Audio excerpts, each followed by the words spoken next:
அழைப்பதுண்டு. வெற்றி தலைவரே வருக என்று அழைப்பேன். தர்மத்தாயின் தவ புதல்வரே என்று அழைப்பேன். இன்று உள்ளம் நிறைய நெகிழ்ச்சியோடு மகிழ்ச்சியோடு வாஞ்சையோடு வருங்கால தமிழக முதல்வரே தலைமை உரை தரைய வெற்றி தலைவரே வருக.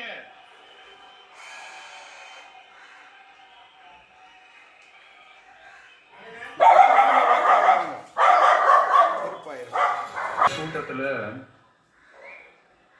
வேட்பாளர்களை அறிமுகப்படுத்துற கூட்டம் அப்படின்னு சொன்னாங்க.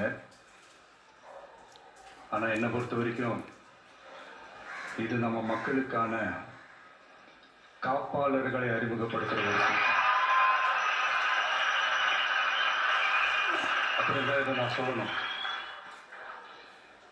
நம்ம கட்சிக்காரங்களுக்கு தேர்தலை ஃபேஸ் பண்ண எக்ஸ்பீரியன்ஸ் எல்லாம் இல்லை அப்படி இப்படின்னு சொல்லுவாங்க. நம்மளுடைய வேட்பாளர்கள் எல்லாருமே ரொம்ப சாதாரணமான குடும்பத்திலிருந்து வந்திருக்கிறாங்க. அவங்க பின்னாடி பெரிய பேக்ரவுண்ட்லாம் இல்லை அப்படி இப்படின்னு சொல்லுவாங்க. நான் அவங்க எல்லாருக்கும் ஒன்று சொல்கிறேன், ஒரு எம்எல்ஏனா எப்படி இருக்கணும்னு நான் சொல்கிறேன்.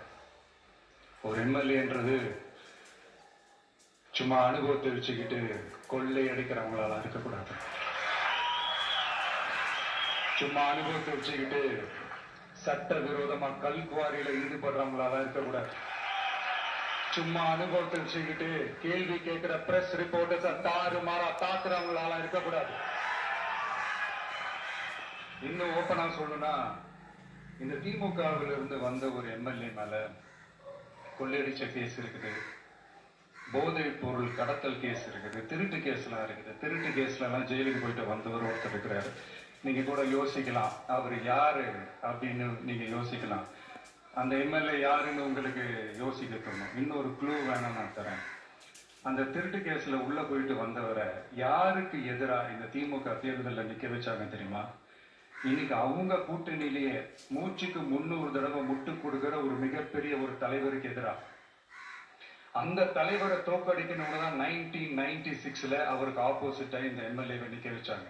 மரியாதை நிமித்தமா அந்த தலைவர் பேருங்க நான் சொல்ல வேணாம்னு நினைக்கிறேன். ஸோ இப்படியெல்லாம் இருக்கிறாங்க எம்எல்ஏஸ். நான் லிஸ்ட் போட்டு சொன்ன மாதிரி.